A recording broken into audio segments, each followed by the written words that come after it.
شروع کرتے ہیں۔ یہ آیت نمبر 110 سے پڑھیں گے۔ اعوذ باللہ من الشیطان الرجیم، بسم اللہ الرحمن الرحیم۔ حتی اذا استیأس الرسل، یہاں تک کہ جب نا امید ہو گئے پیغمبر، وظنوا، اور خیال کیا لوگوں نے، انہم قد کذبوا، کہ تحقیق وہ جھٹلائے گئے ہیں۔ لوگوں نے یہ خیال کیا کہ انبیاء یہ کہتے تھے کہ تمہارے اوپر عذاب آئے گا، تو عذاب تو نہیں آ رہا۔ اللہ نے جب مہلت لمبی کر دی، ڈھیل دے دی، فوراً اللہ نے نہ پکڑا، تو لوگ یہ سمجھنے لگے کہ انبیاء جو کہتے تھے کہ عذاب آئے گا تو وہ نہیں آئے گا۔ تو جب انہوں نے یہ کہا جاءہم نصرنا، تو آ گئی ان کے پاس ہماری مدد۔ فنجی من نشاء، پس نجات دی گئی ان لوگوں کو جن کو ہم نے چاہا۔ ولا يرد بأسنا، اور نہیں لوٹایا جاتا ہمارا عذاب، عن القوم المجرمین، مجرم قوم سے۔ لقد كان في قصصهم عبرۃ، البتہ تحقیق ان کے واقعات میں عبرت تھی، لأولی الالباب، عقل والوں کے لیے۔ ما کان حدیثا، اور نہیں ہے یہ قرآن ایسی بات، یفترا، جو گھڑی گئی ہو، ولیکن تصدیق الذی، اور لیکن تصدیق ہے ان کتابوں کی، بین یدیہ، جو اس سے پہلے ہو چکی ہیں، وتفصیل کل شیء، اور تفصیل ہے ہر چیز کی، وہدی، اور ہدایت ہے، ورحمۃ لقوم یؤمنون، اور رحمت ہے اس قوم کے لیے جو ایمان لاتی ہے۔ جی لکھیں، سورہ یوسف کا درس نمبر 23 ہے، آیت 110 تا 111۔ سبق کا عنوان ہے اثبات رسالت اور حقانیت قرآن۔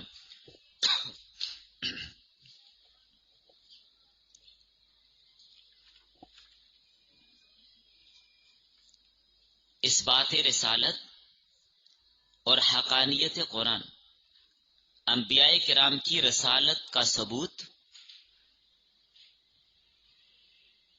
اور قرآن کریم کی حقانیت کو بیان کیا گیا ہے۔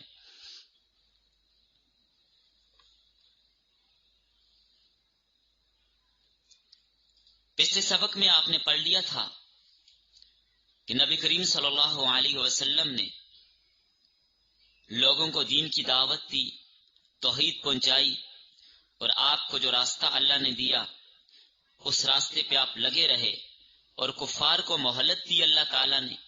تو کفار کو جو مہلت ملی، فوراً اللہ نے اپنی حکمت کی وجہ سے ان کو پکڑا نہیں، عذاب نہیں آیا، تو کافر یہ سمجھنے لگے کہ عذاب آئے گا ہی نہیں۔ اور انبیاء جو ہم سے یہ کہا کرتے تھے نا، اگر نہیں مانو گے تو عذاب آئے گا، تو انبیاء کی بات جھوٹ ثابت ہو گئی۔ تو اللہ تعالیٰ نے انبیاء کرام کی بات کو جھوٹ نہیں، سچا ثابت کر دیا۔ آج کے سبق میں اس کا تذکرہ ہو رہا ہے کہ فوراً اگر اللہ عذاب نہیں بھیجتا تو اس میں اللہ کی حکمت ہوتی ہے۔ اس کا یہ مطلب ہرگز نہیں ہے کہ نبی نے جھوٹ بولے، نبی جھوٹ نہیں بولتا۔ ہاں، اللہ کی حکمت ہے کہ فوراً تو میں پکڑا نہیں، بس یہ ہے۔ تو فرمایا یہاں تک جب مہلت کی مدت طویل ہو گئی، کفار پہ کوئی پکڑ، کوئی عذاب، کوئی گرفت نہ آئی، تو لوگ یہ گمان کرنے لگے کہ ہمارے ساتھ جو وعدہ کیا گیا تھا کہ اگر تم نہیں مانو گے تو تمہارے اوپر عذاب آئے گا اور مدد انبیاء کی جائے گی، تو ابھی تک تو کوئی مدد نہیں آئی، تو شاید انبیاء کی بات کو جھوٹا کر دیا ہے، یا پھر یہ کہ انبیاء کرام یہ سمجھے کہ یہ عذاب ہماری زندگی میں نہیں آئے گا بلکہ ہمارے دنیا سے جانے کے بعد شاید آئے گا، یہ سمجھا انہوں نے۔ چونکہ اللہ کی طرف سے کوئی وقت تو بتایا نہیں گیا نا کہ کب کس قوم پر کتنے عرصے بعد عذاب آئے گا، کتنا عرصہ تم تبلیغ کرو، انہوں نے نہ مانا تو عذاب آ جائے گا، ایسی کوئی تعیین اللہ کی طرف سے نہیں کی گئی۔ یا کسی نبی سے یہ کہا بھائی تم 50 سال دعوت دیتے رہو، اگر 50 سال دعوت دیتے رہو گے، ماننے تو ٹھیک، نہیں مانیں گے تو اب عذاب آ جائے گا. کسی نبی سے یہ کہا کہ آپ 100 سال دعوت دیتے رہیں، جو مانے گا ٹھیک، نہیں مانے گا تو عذاب آ جائے گا. ایسی بات کوئی بھی نہیں. عذاب آئے گا، کب آئے گا یہ اللہ نے نہیں بتایا. جس طرح آپ صلی اللہ علیہ وسلم نے دیکھیں نا، اللہ تعالیٰ نے عذاب بھیجنا ہے، وعدہ کیا ہے، لیکن وہ مطلق ہے. کب آئے گا یہ فوراً ابتدا میں تو نہیں بتایا. آپ صلی اللہ علیہ وسلم نے خواب دیکھا، مکہ میں داخل ہونے ہیں. مکہ میں صحابہ کرام سے خواب بیان کیا. صحابہ کرام کی پرانی یادیں دل میں مچل اٹھی، کہنے لگے یا رسول اللہ عمرے کے لیے چلتے ہیں. تو پورا خواب دیکھا عمرے کے حوالے سے. تو صحابہ نے کہا چلیں عمرہ کرتے ہیں. چل پڑے. عمرہ ہوا نہیں ہوا. صلح حدیبیہ ہو گئی، حدیبیہ کے مقام پر روک دیا گیا، واپس آ گئے کہ عمرہ کب کرنے؟ اگلے سال.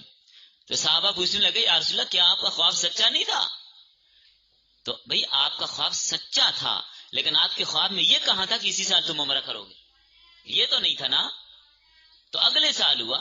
تو اسی طرح انبیاء کرام کو بھی مطلقاً اللہ تعالیٰ نے یہ کہا کہ جو لوگ نہیں مانیں گے تو ان پر عذاب آئے گا. کب آئے گا یہ اللہ نے بتایا نہیں ہے. تو انبیاء کرام نے جب دیکھا کہ عذاب نہ آیا، جب یہ خیال ہوا، یہ کیفیت ہوئی کہ پتہ نہیں ہماری زندگی میں عذاب ان پر آتا بھی ہے یا نہیں آتا، تو اب اللہ نے فوراً کفار کو پکڑ لیا. یعنی جب ہر طرف سے مایوسی ہو جاتی ہے نا، اچانک اللہ کی مدد آ جاتی ہے. پھر اللہ کی مدد آئی. جب آزمائش میں کلیجہ منہ کو آ جاتا ہے، پھر اچانک اللہ کی مدد آ جاتی ہے. پھر اللہ تعالیٰ اپنے دوستوں کی عزت کرتے ہیں اور دشمنوں کو ذلت دکھاتے ہیں. پھر اس عذاب سے جو کافروں پر نازل ہوا، جس کو ہم نے چاہا بچا لیا اور جس کو چاہا عذاب کے اندر برباد کر دیا. ہاں، اہل ایمان جو نبی کا ساتھ دینے والے تھے، انبیاء کی بات کو ماننے والے تھے، انبیاء کے مشن کو تسلیم کرنے والے تھے، ان کو محفوظ رکھا، بچا لیا. تو معلوم ہوا اللہ تعالیٰ دشمنوں پہ عذاب نازل کرنے میں جلدی نہیں کرتے، بلکہ ان کو مہلت دیتے ہیں اور اپنے دوستوں کو طرح طرح کی آزمائشوں میں مبتلا کرتے ہیں. جب ظاہری اسباب بند ہو جاتے ہیں، ظاہری اسباب سے نا امیدی ہو جاتی ہے، پھر فوراً اللہ کی مدد بھی آ جاتی ہے. تو اس لیے مایوس نہیں ہونا چاہیے کبھی بھی. اللہ کی رحمت سے اچانک اللہ کی مدد آ ہی جاتی ہے. یہاں پر یہ آیت بڑی مشکل ہے. یہ آیت بڑی مشکل ہے. اگر اس کی آپ دیکھیں نا، ظنوں کی ضمیر کس طرف لوٹتی ہے، کس نے گمان کیا؟ اب دیکھیں اس کی کئی تفسیریں ہیں. آسان بات یہ ہے کہ اس سے پہلے آپ نے پڑھا کیف کان عاقبۃ الذین من قبلہم، جو اس سے پہلے گزرے ان کا انجام کیسا ہوا. تو ظنوں کی ضمیر بھی ان پہلے والے لوگوں کی طرف لوٹ رہی ہے. تو مطلب ان کافروں اور مجرموں نے خیال کیا. ظنوں کی ضمیر لوٹ رہی ہے کافروں کی طرف، مجرموں کی طرف. کافروں اور مجرموں نے خیال کیا کہ پیغمبر جھٹلائے گئے. ان نبیوں کے ساتھ جھوٹ بولا گیا تھا کہ اگر آپ کی قوم نہیں مانے گی تو اس پر عذاب آئے گا. کوئی عذاب شذاب نہیں آتا، ان کی کوئی مدد نہیں ہوئی. کافروں نے کہا کہ انبیاء کو جھٹلا دیا گیا، انبیاء کی بات سچی نہیں ہوئی. تو ظنوں کی ضمیر لوٹ رہی ہے کافروں کی طرف. کافر تو یہی سمجھتے تھے کہ انبیاء جھوٹے ہیں معاذ اللہ،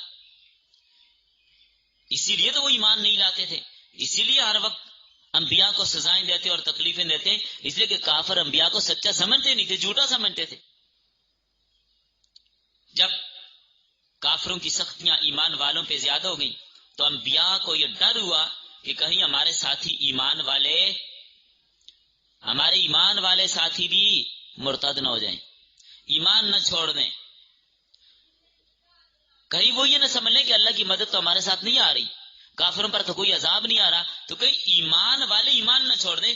انبیاء کو اس کا ڈر ہوا. جب انبیاء کو اس بات کا ڈر ہوا تو فوراً اللہ کی مدد آ گئی. یہ مطلب ہرگز نہیں ہے کہ انبیاء نے یہ سمجھو کہ اللہ نے ہمارے ساتھ جھوٹ بولے، معاذ اللہ استغفر اللہ، ایسا بالکل نہیں ہے. یاد رکھیں انبیاء کو وعدہ خداوندی پر، مدد خداوندی پر یقین ہوتا ہے. ذرا برابر بھی نبی کو شک نہیں ہوتا اور نہ کسی نبی کو تھا. ہر نبی کو یقین تھا کہ اللہ کی مدد آئے گی اور اللہ کی مدد ایمان والوں کے ساتھ ہی ہوگی. باقی مدد نہ آنے کا خیال منکرین کو تھا. انبیاء کو صرف خطرہ محسوس ہوا کہ تاخیر ہو گئی ہے، تو تاخیر کی وجہ سے ہمارے جو ایمان والے ساتھی ہیں کہیں وہ رائے فرار نہ اختیار کر لیں، وہ شک میں نہ پڑ جائیں کہ جی عذاب نہیں آتا تو پتہ نہیں ہم سچ پہ ہیں یا نہیں۔ ورنہ انبیاء کو کوئی شک نہیں تھا، انبیاء کو یقین تھا کہ مدد ہمارے ساتھ اللہ کی ہے اور کافروں پر عذاب آئے گا۔ انبیاء کو اس بات کا کیا تھا؟ یقین تھا، یاد رکھیے۔ اب اس لیے حضرت عائشہ رضی اللہ تعالیٰ عنہ کی قرات میں یہاں پر اس کو تشدید کے ساتھ پڑھا گیا ہے، اس لفظ کو تشدید کے ساتھ پڑھا گیا حضرت عائشہ والی قرات میں۔ یہ قد کذبوا، تو اس میں تو ترجمہ بالکل واضح ہے، کوئی اس میں مشکل بات ہے نہیں، آسان سا مسئلہ ہے۔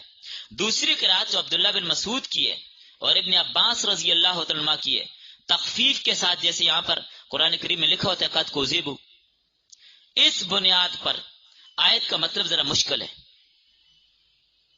اور میں نے اس کی آسان تفسیر میں نے آپ کے سامنے بیان کر دی۔ اس لیے انبیاء کرام کے دل اس بات سے پاک اور منزہ تھے کہ ایک لمحہ بھی انہیں یہ خیال گزرتا کہ اللہ نے جھوٹا وعدہ کیا، معاذ اللہ۔ اللہ کا نبی وحی الہی کو جھوٹا نہیں کہہ سکتا، ناممکن اور محال بات ہے کہ نبی اللہ کی وحی کو جھوٹا کہہ دے، بالکل نہیں۔ تو تخفیف، جب قرات میں تخفیف ہے کذبوا، تو اس لیے اس کی مختلف تفسیریں مفسرین نے کی ہیں، ایک دو تفسیریں اور سمجھ لیجیے تاکہ بات مزید آسان ہو جائے۔ اس لیے استاد سے سمجھے بغیر بعض آیات حل ہی نہیں ہوتی۔ ایک تفسیر یہ کی گئی ہے کہ ظنوا انہم قد کذبوا، تینوں میں ضمیریں انبیاء کی طرف راجع نہیں ہیں بلکہ قوم کی طرف لوٹ رہی ہیں، ضمیریں قوم کی طرف ہیں۔ قوم کے لوگ کہنے لگے کہ ہمارے ساتھ یہ نبی جھوٹے وعدے کرتے ہیں، ان میں کوئی سچائی نہیں ہے۔ نبی ویسے ہی ہمیں ڈراتے تھے کہ اگر یہ نہیں کرو گے تو یہ عذاب آ جائے گا، یہ نہیں کرو گے تو یہ کوئی عذاب شذاب نہیں آیا، لوگ کہتے تھے، لوگوں نے جھٹلایا۔ ایک نمبر دو، دوسری تفسیر، بعض علماء فرماتے ہیں تینوں ضمیریں رسل کی طرف ہی لوٹتی ہیں، لیکن مطلب اس کا یہ ہے انبیاء نے جب دیکھا کہ عذاب نہیں آیا تو یہ خیال کیا کہ شاید ہماری زندگی میں نہیں آئے گا، ہم فوت ہو جائیں گے، تو اللہ کا وعدہ تو حق سچ ہے، عذاب تو آئے گا، ضرور آئے گا، لیکن ہماری زندگی میں نہیں آئے گا، ہمارے بعد آئے گا۔ تو فوراً اللہ کا وعدہ آ گیا، مدد آ گئی اللہ کی۔ یہ بھی آسان تفسیر ہے۔ یا یہ خطرہ ہوا، شاید ہم سے کوئی لغزش ہو گئی ہے جس کی وجہ سے اللہ تعالیٰ ناراض ہے اور ان پر عذاب نہیں آ رہا اور ہماری مدد نہیں ہو رہی، تو جب انہوں نے یہ سوچا فوراً اللہ کی مدد آ گئی۔ اور نمبر چار، ایک شاذ قرات یہ بھی ہے کہ یہ قد کذبوا نہیں ہے، قد کذبوا ہے، جس کا معنی یہ ہے کہ کافروں نے یہ گمان کیا کہ ہم سے جھوٹ بولا گیا۔ تو بہرحال مختلف تفاسیر اس کی گئی ہیں، تو آسان سی بات یہ ہے کہ یا تو انبیاء کرام نے یہ خیال کیا کہ عذاب ہماری دنیا سے جانے کے بعد آئے گا، ایک، یا تو دوسری تفسیر یہ ہے کہ کافروں نے، یہ ضمیریں ساری کافروں کی طرف لوٹ رہی ہیں، انہوں نے یہ کہا کہ انبیاء یہ کہتے تھے عذاب آئے گا، عذاب آئے گا، کوئی عذاب نہیں آئے گا۔ آگے فرمایا ہر یوسف اور ان کے بھائیوں کے قصہ میں اور دیگر انبیاء سابقین اور ان کی اقوام کے قصوں میں عبرت اور نصیحت ہے۔ عقل والوں کے لیے نصیحت ہے، اس سے نصیحت پکڑیں، اہل عقل عبرت پکڑتے ہیں، سبق لیتے ہیں۔ جس طرح برادران یوسف کے مقابلے میں ناکام ہوئے، اسی طرح مکہ والے بھی آپ صلی اللہ علیہ وسلم کے مقابلے میں ناکام رہیں گے۔ تو یہ فرمایا یہ قرآن ہے جس میں عبرت پر مبنی اور بھی واقعات موجود ہیں۔ سابقہ انبیاء کرام کے واقعات آپ نے بہت سارے سورہ ہود میں پڑھے، آگے بھی آئیں گے انشاءاللہ۔ یہ کسی انسان کی بنائی ہوئی کتاب نہیں ہے، سابقہ کتابوں کی تصدیق کرتی ہے۔ تمام امور دین اور اس کے اصول قرآن کریم بتا رہا ہے، ان کی تفصیل قرآن کریم کے اندر موجود ہے، کیا حلال ہے کیا حرام ہے، احکام ہیں، مواعظ ہیں، واقعات ہیں، امثال ہیں، اس کی تفصیل قرآن کریم میں موجود ہے۔ ایمان والوں کے لیے یہ قرآن ذریعہ ہدایت ہے اور ذریعہ رحمت ہے۔ ہر مسلمان مرد اور عورت اس کو پڑھے، اس کو سمجھے، اس کو سیکھے اور رحمت حاصل کرے۔